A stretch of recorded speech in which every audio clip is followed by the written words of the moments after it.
Orang yang sudah membiasakan dirinya bersedekah setiap hari dan setiap ada rezeki, itu benar-benar orang itu terpilih, bukan sembarangan. Karena Allah tidak akan mau orang-orang menyebarkan agamanya, bukan orang yang diridai duluan oleh Allah SWT. Walaupun kita orang awam, tidak mengerti apa-apa, tidak punya ilmu banyak untuk berdakwah, tidak punya dasar yang kuat untuk berguna untuk umat, tapi kita nawaitu dengan sedekah kita, ya Allah, memang saya bukan ulama, ya Allah, saya bukan ustaz, ya Allah, saya bukan khatib, ya Allah, saya bukan imam, tapi mudah-mudahan dengan sedekah saya, mudah-mudahan boleh menjadi seorang dengan sedekah itu tersibar agamamu di bumi. Cuba bayangkan berkahnya sedekah, apalagi untuk program Al-Quran, apalagi untuk kita memberikan pendidikan untuk anak-anak. Setiap anak baca Quran, kita dapat setiap satu huruf 10 kebaikan. Berapa anak-anak yang belajar Quran? Dan berapa mereka ayat yang dibacakan setiap hari? Malah di antara anak-anak yang bersemangat salat malam, semuanya pahalanya orang yang sudah memberikan sedekahnya untuk mereka. Barangkali kita tidak tahu, boleh jadi di antara anak-anak yang kita bina, dia sudah menjadi besar, dan besok dia pindah dari negeri Sinangor, atau pindah dari mana tempatnya, dia pergi ke tempat yang jauh, dan dia mulai bangun pesantren sendiri, atau dia membina kelompok anak-anak lain. Habis itu melahirkan banyak ribuan hafal-hafal Al-Quran. Kita sudah meninggal dunia puluhan tahun lalu, tapi ternyata Allah masih kirimkan berkahnya sedekah kita. Padahal kita bantu seorang, tapi karena seorang ini di bawahnya ribuan orang, dan ribuan orang besok dia menjadi hafiz, dan kemudian berjalan lanjut lagi menyebarkan Quran di bumi. Coba bayangkan ribuan hasanat, ribuan kebaikan kita boleh beroleh. Ini sebuah karunia. Ini sedekah jemaah sekalian, bukan main-main. Sedekah menjaminkan ampunan dosa. Sedekah menyembuhkan penyakit.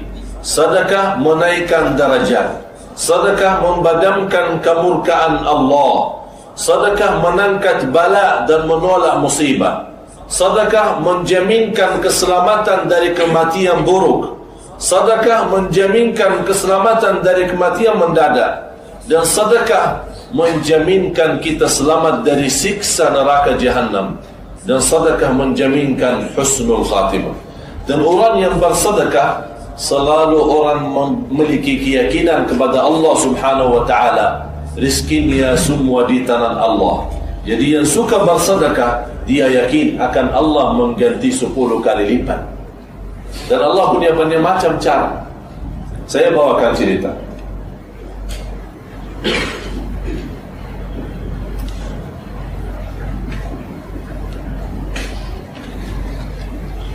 Saya punya guru.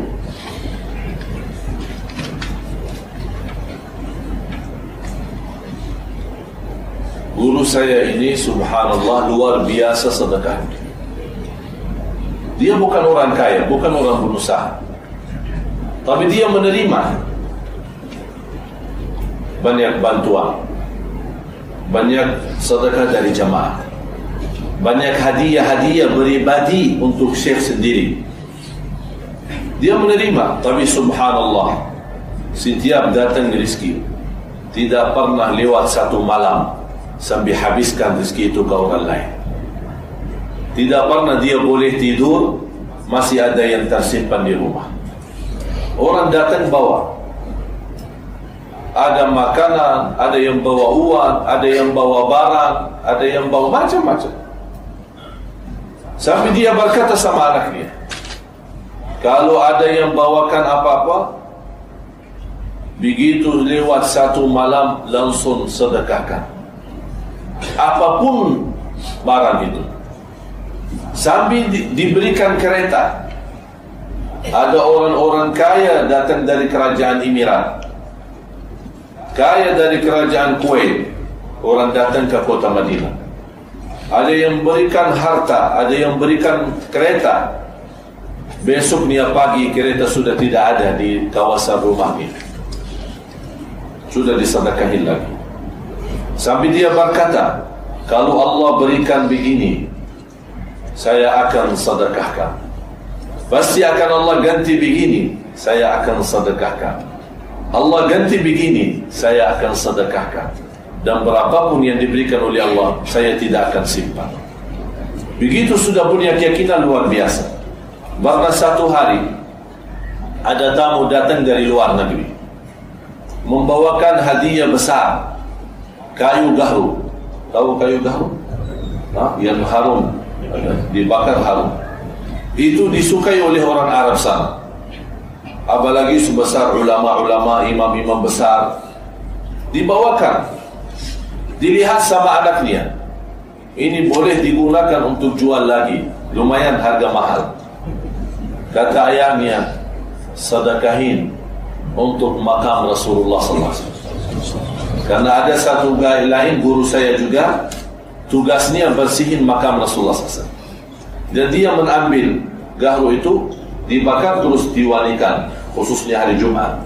Sedekahin semua. Ayah, ini barang mahal. Ini buat apa sedekah? Sudah sebagian saja kita jual. Ini besar, dia punya beg besar. Kata ayahnya, marah sekali sama itu. Anak, jangan goda saya. Sedekahin semua, jangan tinggalkan sedikit pun. Dan sudah terbiasa seperti itu. Ada pernah terjadi satu cerita. Saya pernah nginap di rumah beliau. Tiba-tiba malam hari ada seorang maling loncat tembok rumah, masuk. Kita lagi tidur dan guru saya lagi salat malam. Kita tidak tahu dia salat malam. Cuman kayaknya dia mendengar suara ada orang masuk. Dia datang bangunin kita. Dia bilang, ayo bangun, kayaknya ada orang masuk di rumah. Silahkan lihat siapa itu. Dan saya mulai lanjut salat malam. Dia salat malam. Kita cari di kawasan rumah, lihat ada orang betul. Kita tangkap. Habis kita tangkap, kita ikat, kita bawa ke depan. Dia marah sama kita. Kenapa antum ikat ini? Ini orang maling. Lepas dia punya ikat. Kita bukan polisi. Lepas dia. Habis itu ditanya sama guru saya, kamu dari mana? Dia sebut satu negeri. Tapi sepertinya orang itu takut. Kata guru saya sama saya, suruh bangunkan tukang masak. Buat apa? Guru kita lapar? Tidak. Barangkali ini orang lapar, sudah cukup malam, barangkali dia belum makan. Di bawah kita bangunin tukang masak. Dia buat makanan untuk maling. Orang maling, pencuri. Habis dia makan, habis dia selesai, ditanya sama guru saya, kenapa antum mencuri? Ada perlu apa? Terus orang itu cerita, saya punya ayah lagi di rumah sakit, lagi dioperasi, dan masih ada kurang biaya, kurang lebih 10.000 rial. 10.000 rial. Dan saya orang tenaga kerja, tidak punya uang sebesar itu. Langsung guru saya ditahankan orang itu sampai besok. Dan dia telepon dengan perwakilan, hampir setiap negara dia punya perwakilan. Terus dia tanya di sana, ternyata dari laporan perwakilan betul, orang itu jujur, dia punya ayah lagi di hospital di rumah sakit. Langsung kata guru saya, kirimkan 10.000 untuk operasi ayah. Dan dia tanya sama orang yang mencuri, kamu punya berapa? Dia bilang, saya cuma punya 5.000 dan tinggal sisa 5.000. Itu yang membuat saya terpaksa mencuri. Tapi guru saya sudah kirimkan biaya operasi 10.000. Dan guru saya berkata, operasi untuk ayahmu sudah kami lunaskan Dan 5.000 buat kamu yang kamu bawa aja pulang. Barangkali anda perlu sesuatu yang lain. Subhanallah. Perbuatan macam ini, orang ini menjadi salah satu da'i besar di negerinya, karena dia melihat sikap bagaimana guru kita. Habis itu, setiap dia datang melihat guru saya pasti pingsan. Dia tidak kuat lagi untuk mengingat kebaikannya dia. Sampai guru saya meninggal dunia. Begitu saya jumpa orang ini, setiap kita jumpa di Madinah, langsung dia nampak saya ada, langsung dia nangis sampai pingsan. Dia tidak dapat sadar sampai 3 hari pingsan. Juga subhanallah, saking cinta bagaimana kebaikan yang dilakukan. Ternyata jemaah sekalian, berbuat sedekah bukan seenak dan semudah yang kita inginkan. Bukan semudah yang kita inginkan. Sungguh sedekah itu termasuk salah satu ibadah yang Allah menganugerahkan kalbu kita dan membuka hati kita dan menggerakkan tangan kita untuk bersedekah. Apalagi kita bersedekah untuk Al-Quran. Oleh karena itu, jemaah sekalian, saya mengajak semua yang hadir untuk selalu bersedekah. Sedekah sungguh benar-benar mampu memberikan segala kemudahan dari segala kesusahan. Bukan hanya susah dunia, juga termasuk susah di akhirat. Yang kedua, salat malam. Salat malam. Afdalus salati ba'da al-fariḍah qiyamul lail. Salat yang terbaik sesudah salat fardu qiyamul lail. Dan saya selalu berkata sama jemaah, jangan tinggalkan salat malam walaupun 2 rakaat tutup dengan witir.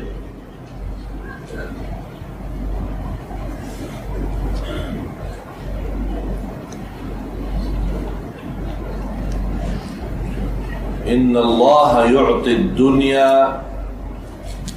man yuhib wa man la yuhib,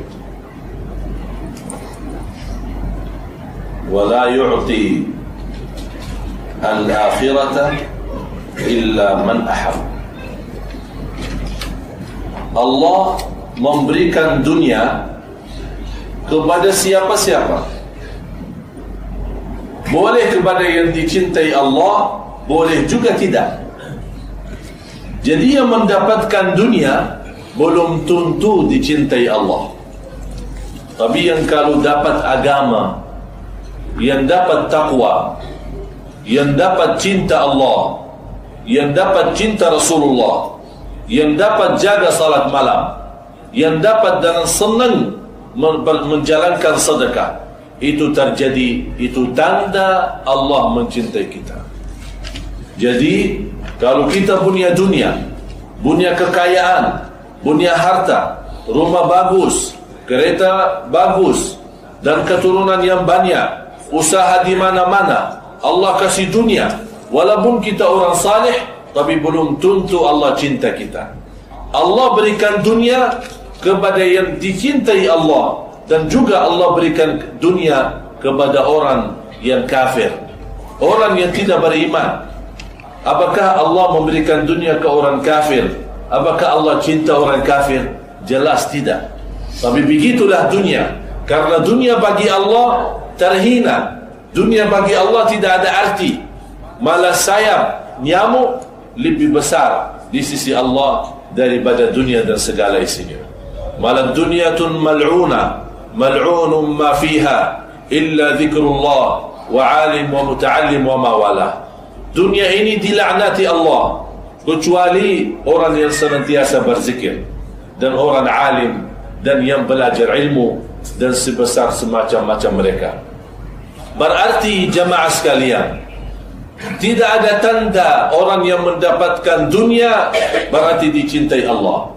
Tapi ada satu tanda, orang yang beragama, orang yang bertakwa, orang yang salih, orang yang selalu jaga akhlak mulia, yang selalu menjaga salat malam, dan selalu dan senang bersedekah. Ini menjadi salah satu tanda Allah senang sama kita, Allah subhanahu wa ta'ala cinta sama kita. Kalau anda mau tahu rahasia salat malam, ini ayatnya. Sambil ulama tafsir menjelaskan ayat ini turun kepada Sayyidina Uthman, yang dikenal sebagai salah satu sahabat ahli salat malam. Malah dikenal beliau salat malamnya sepanjang malam 30 juz satu malam. Kalau kita 3 surah minta ampun, ini 30 juz satu malam. Kalau kita mau hitungkan dalam waktu kita sekarang, tidak dapat kita khatam dalam satu malam 30 juz. Itu tanda keikhlasan dan kesungguhan mereka menjaga salat malam. Allah berikan keberkahan salatnya dan keberkahan ibadah sampai dia merasa boleh khatam Al-Quran 30 juz dalam satu malam, tapi tidak habis malamnya. Ini menjadi namanya barakah waktu. Namanya barakah waktu. Kita boleh menghabiskan banyak ibadah dalam waktu yang singkat, waktu yang sebentar. Kalau anda boleh memiliki banyak kerjaan, diselesaikan dalam waktu sebentar, itu tanda barakah waktu. Tapi kalau kita punya kerjaan, banyak kerjaan, tapi kita tidak mampu menghabiskan kerjaan kita, padahal waktu cukup lama, berarti kita kehilangan keberkahan waktu. Yang menghilangkan keberkahan waktu adalah dosa dan maksiat. Ada seorang wanita bertanya, saya senang salat malam, tapi kenapa susah sekali bangun malam? Yang merasa susah bangun malam, kata, saya pertama orang susah bangun malam. Yang merasa diri susah bangun malam, salat malam, kata, tak apa, jangan malu, biar saya kasih obatnya. Di belakang, Bu, jubah tangan ini ada kelihatan, bawa cincin tak?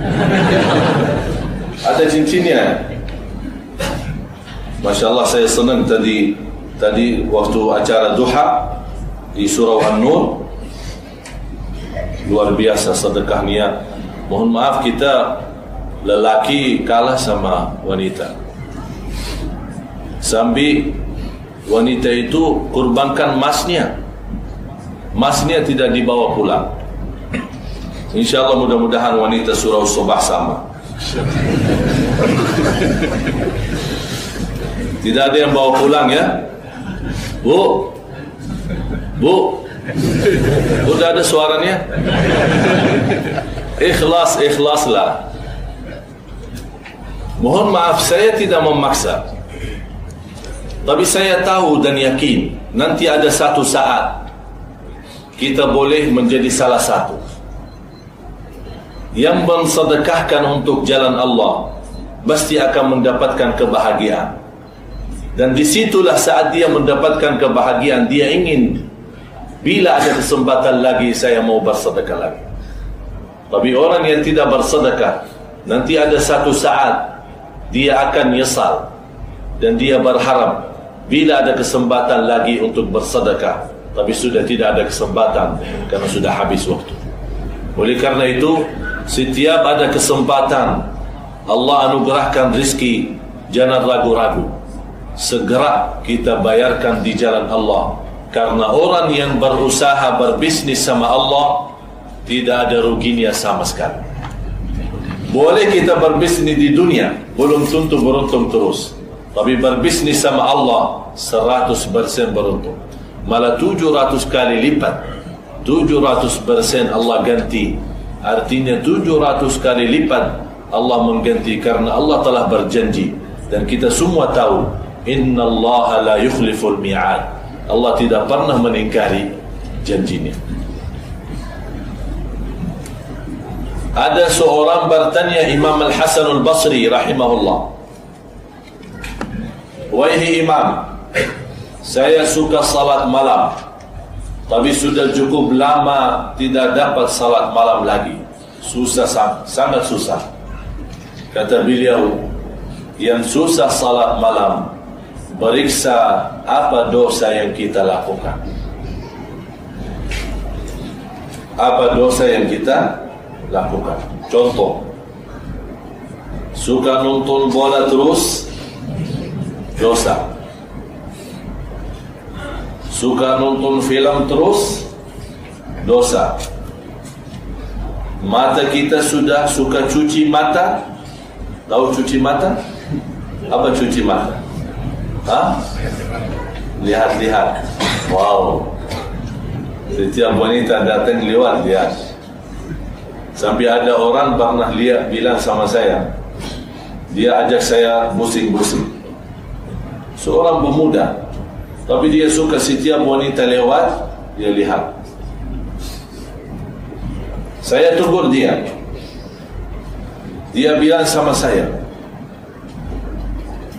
boleh lihat karena agama membolehkan pertama lihat boleh. Saya bilang betul, pertama lihat boleh, tapi jangan lama. Kalau lihat tahu ini bukan milik kita, astagfirullah, tutup langsung mata. Tapi dia melihat karena satu kali lihat, jadi dia ikut lihat terus. Ustaz masih satu, baru satu. Itu kan tak boleh macam ini. Karena saat kita menampak wanita dengan mata, syaitan sudah siap-siap melemparkan panah. Kalau kita langsung segera tahu ini wanita bukan milik kita, langsung kita tutup mata beristighfar, Allah ganti cahaya di kalbu kita. Tapi kalau kita terus mengikuti dan menikmati, dilemparkan syaitan panahnya dan kena hati kita, Allah menjadikan titik hitam.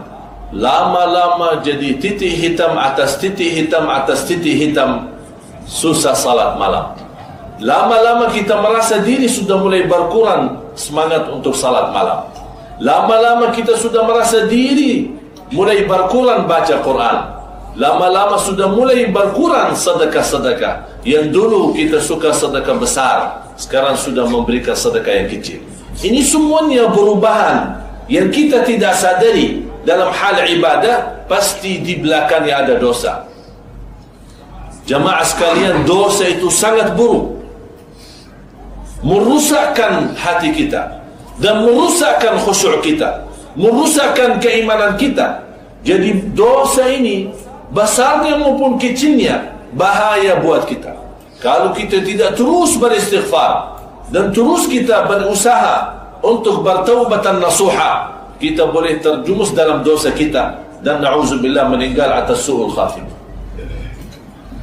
Jadi kata Imam Al-Hasan Al-Basri, kabbalatka dhunubuka wa ma'asi. Terikatmu, tidak bangun salat malam karena terikat oleh dosamu dan maksiat.